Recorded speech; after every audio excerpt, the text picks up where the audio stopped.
You know that feeling when you spend a whole Saturday planting flowers? Dirt under your nails, back aching, and by July, half of them are dead? You stand there staring at your garden and you think, why do I even bother? I used to feel that way every single summer. Until I figured out the secret that most garden centers will never tell you because it means you stop buying new plants every spring. The secret is this: stop planting flowers that die. Start planting perennials that come back. Not just any perennials, the toughest, most beautiful, most low-maintenance ones on the planet. Today I'm going to give you a list of 15 perennials that I personally rely on. Plants that laugh at drought, plants that come back stronger every year, plants that will save you hundreds of dollars and hours of frustration starting right now, and stick around for plant number 9, because that one alone will completely change how you think about your garden. Welcome to Thesagrow Home. If you are new here, this is the place for people who love beautiful gardens but do not have unlimited time or energy to maintain them.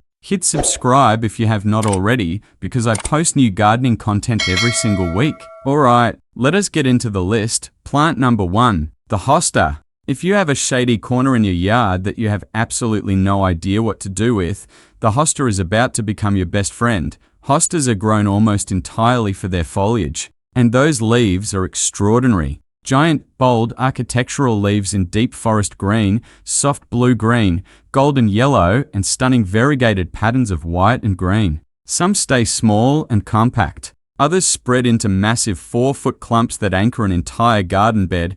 Here is what makes them perfect for busy gardeners. They genuinely prefer shade, which means they thrive in exactly the spots where most other plants give up. Once they are settled in, they are surprisingly drought tolerant. They grow back bigger every year, and they need almost no attention whatsoever. Hardy in zones 3 through 9. If you have a difficult shady area, hostas are the answer. Plant number 2, the black-eyed Susan. This one is genuinely impossible to kill, and I do not say that lightly. Those bold yellow petals around a dark brown center. You have probably seen them growing wild along highways and in meadows, and that is the entire point. This plant evolved in the wild without any help from humans. That means it handles drought, poor soil, and total neglect without blinking. It blooms from midsummer right through fall. It self-seeds, meaning it spreads on its own and gives you more plants every year at zero cost. Butterflies and bees absolutely swarm these flowers. And in the colder months, birds eat the dried seed heads. So your garden stays alive with wildlife even in winter. Hardy zones 3 through 9. Plant number 3, the coneflower, also known as echinacea. And if you have not tried this one yet, you are genuinely missing out. These tall daisy-like flowers come in purple, pink, white, orange, and soft yellow. They bloom for weeks on end. They handle heat. They handle drought. They grow in average to poor soil. And pollinators treat them like an all-you-can-eat buffet from the moment the first bloom opens. Here is my favorite thing about coneflowers for low-effort gardeners. You have complete freedom. Deadhead them and get more blooms, or leave them completely alone and let the birds eat the seed heads through winter. Either way, your garden looks full of life and intention. Hardy zones 3 through 9. Plant number 4, the daylily. The one that has been growing in gardens for generations and earns that loyalty every single season. The variety is almost overwhelming. Over 80,000 registered cultivars. Fiery orange, pale cream, deep burgundy, soft pink, rich red, incredible bicolors. There is a daylily for literally every taste and every garden style. What really makes daylilies perfect for low-maintenance gardens is how self-sufficient they are. Full sun, part shade, clay soil, sandy soil, slopes, flat beds. They simply do not care. Their dense foliage naturally crowds out weeds. They multiply slowly on their own. Every few years you divide the clump and get brand new plants for free. One important note: daylilies are toxic to cats, so keep that in mind if you have outdoor cats. Hardy zones 3 through 9. Plant number 5, lavender. And here is something most people get completely wrong about this plant. Lavender does not want to be pampered. It wants poor soil, lean, gritty, well-drained ground. It does not want to be fertilized. It does not want wet roots. If you are the type of gardener who sometimes forgets to water for a stretch, lavender was literally designed for you. Those famous purple flower spikes are fragrant, beautiful, and long-lasting. The scent naturally repels mosquitoes. so planting it near a patio actually makes a real difference. The dried flowers are useful in cooking and home fragrance. In mild climates, it stays evergreen all year. The less you fuss over lavender, the better it performs. Best suited to zones 5 through 9, plant number 6 is Stilby. And this one solves one of the most common problems in gardening. What do you actually grow in the shade? A Stilby produces these incredible feathery plumes. They honestly look like fireworks frozen mid-air in hot pink, deep red, soft white, lavender, and pale purple. Plant a few different varieties and you can have blooms from early summer all the way into late. Summer.it does appreciate consistent moisture. This is one of the few plants on today's list that is not a drought lover. But beyond regular watering, it asks for almost nothing. It grows bigger and more beautiful every single year.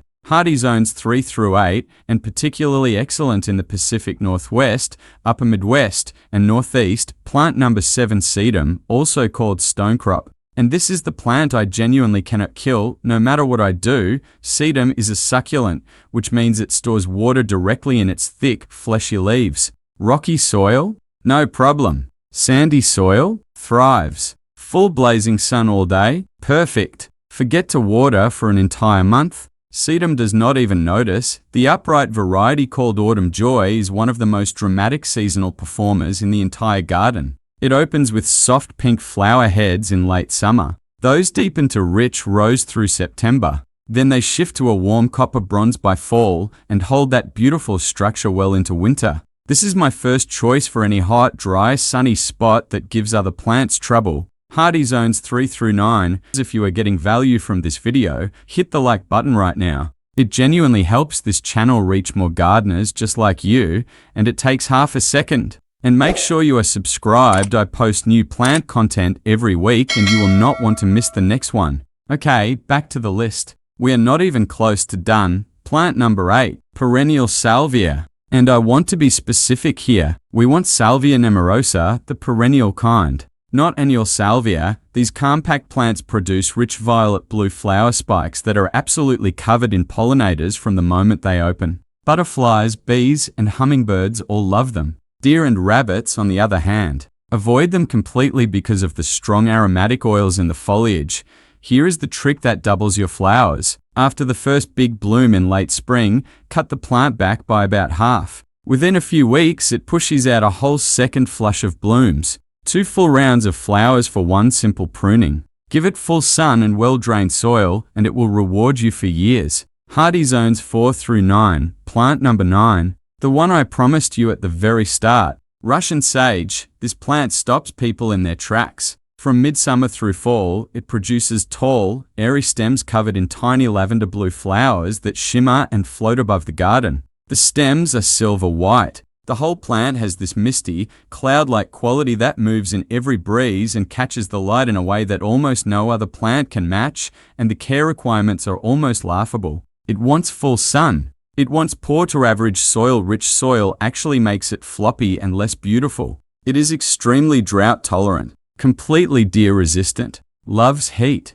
tolerates wind, requires almost zero maintenance. This is the plant that makes neighbors slow down and ask, what is that? And the honest answer is, one of the easiest things in the whole garden. Hardy zones 4 through 9. Plant number 10, catmint. If you want season-long color with basically zero effort, this is your plant. Catmint forms beautiful soft mounds, absolutely smothered in small lavender blue flowers. It blooms hard in spring. Cut it back by about a third after that first flush, and it rebounds with a full second round of blooms in late summer. Effortless color twice per season.it handles sun and partial shade. Grows in poor soil. Drought tolerant. No fertilizing needed. It works perfectly as an edging plant along paths and borders, softening hard edges with its natural flowing shape. Pollinators treat it like a destination. Fair warning, cats may roll in it with great enthusiasm. Harmless and honestly entertaining to watch.